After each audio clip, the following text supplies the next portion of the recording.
சூரசம்ஹாரம். முருகனுடைய வரலாறுகள் பல பல. அவற்றில் சிறப்புடையது அவன் தேவர்களுக்கு இடையராத இடையூறு செய்த சூரபதுமன், சிங்கமுகன், பானுகோபன் முதலியவர்களை எல்லாம் கொன்று குவித்து தேவர்களுக்கும் மக்களுக்கும் அருள் புரிந்ததே. அசுரர்கள் என்றால் ஏதோ விகார உருவம் படைத்தவர்கள் என்பது மாத்திரம் அல்ல. நமது உள்ளத்திலே உதிக்கும் அகங்காரம், காமம், குரோதம் முதலியவைகளை தான் உருவகப்படுத்தி அசுரர்கள் என்று கூறப்படுகிறது. இந்த அசுரர்களை தொலைத்து சூரசம்ஹாரம் நடத்துவதற்கு முருகன் அருள் பாலிக்கத்தானே வேண்டும். சூரசம்ஹாரம் புராணங்களில் எல்லாம் ஒரே விதமாக கூறப்படவில்லை. ஏதிலா கற்பம் எண்ணில சென்றன, ஆதலால் இக்கதையும் அனந்தமாம் என்று சொல்லி கந்த புராண ஆசிரியர் இத்தனை கதைகள் அந்த புராணங்களில் இருப்பதற்கு சமாதானம் சொல்லி விடுகிறார். ஆனால் எல்லோரும் ஒப்புக்கொள்ளும் கதைதான் கந்த புராணத்தில் சொல்லப்படுகிறது. கதை இதுதான். பிரம்மாவின் புத்திரன் தக்கன் ஒரு வேள்வி செய்கிறான். அந்த வேள்வியிலே தன் மருமகன் தாக்ஷாயணியின் கணவன் சிவபிரானுக்கு அழைப்பில்லை. அங்கு அவன் கௌரவிக்கப்படவும் இல்லை. இது தெரியாமல் பிரம்மா, விஷ்ணு, இந்திரன் முதலிய தேவர்கள் எல்லாம் அந்த வேள்விக்கு சென்று விடுகிறார்கள். இது காரணமாக சிவனுடைய அம்சமான வீரபத்திரனால் இவர்கள் எல்லாம் தண்டிக்கப்படுகிறார்கள். காணும் காணாததற்கு சூரபதுமன் முதலிய அசுரர்களாலே துன்புறுத்தவும் படுகிறார்கள். தேவர்கள் தங்கள் துயரம் தாங்க முடியாமல் சிவபிரானிடமே சென்று முறையிடுகிறார்கள். சிவபெருமானும் அவர்கள் துன்பத்தை நீக்க ஒரு குமாரனை தருவதாக வாக்களிக்கிறார்.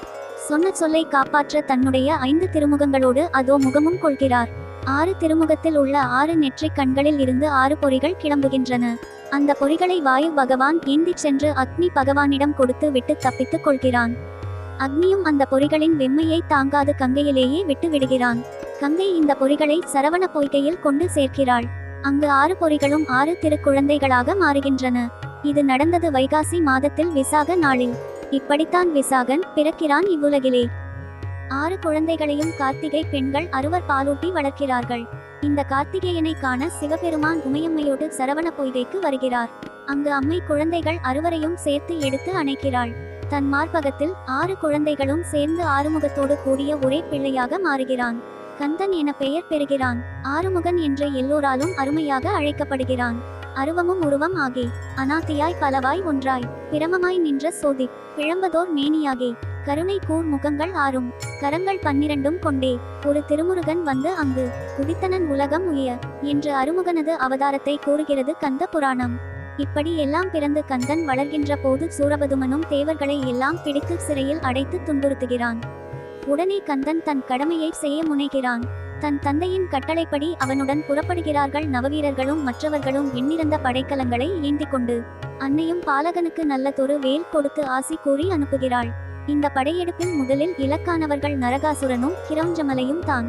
இவர்களை வெற்றி காணுவது அவ்வளவு கஷ்டமாக இருக்கவில்லைதான். அதன்பின் தன் சேனா வீரர்களுடன் மண்ணியாற்றின் கரையை அடைந்து அங்கு சிவனை எழுந்தருளச் செய்து வணங்கி தன் படைக்கலங்களை இன்னும் பெருக்கிக் கொள்கிறான். சேயன் அமைத்த சிற்றூர் சேய்லூர் என்று பெயர் பெறுகிறது. அங்கிருந்து புறப்பட்ட முருகன் நவவீரர்களுடன் நேரே வந்து விடுகிறான் திருச்செந்தூருக்கு. ஏன், அதை அடுத்த வீரமகேந்திர தீவில் கட்டிய கோட்டையை தானே தன் கேந்திர ஸ்தானமாக கொண்டு சூரபதுமன் ஆட்சி புரிகிறான். நவவீரர்களில் சிறந்த வீரபாகு தேவரை தூதனுப்புகிறான். சிறையில் இருக்கும் தேவர்களை எல்லாம் விடுதலை செய்ய சொல்லி சூரபதுமன் இணங்கவில்லை. போருக்கே புறப்பட்டு விடுகிறான் தன் இளைஞரோடும் வீரரோடும். குமரனும் குமுறி எழுந்து தன்னை எதிர்த்த வீரர்களையும் சிங்கமுகாசுரனையும் கொன்று குவிக்கிறான். 6 நாள் நடக்கிறது போர். கடைசியில் போர் முருகனுக்கும் சூரபதுமனுக்குமே நேருக்கு நேர் ஏற்படுகிறது. அந்த போரிலே அன்னை தந்த வேலை பிரயோகித்து சூரசம்ஹாரத்தையே முடிக்கிறான். வேற்படையால் இருகூறாகிறான் சூரபதுமன். மயிலாகி வந்த கூரை தன் வாகனமாகவும் சேவலாகி வந்த கூரை தன் கொடியாகவும் அமைத்து கொண்டு தன்னுடைய உண்மையான உருவத்தை காட்டுகிறான் கார்த்திகேயன்.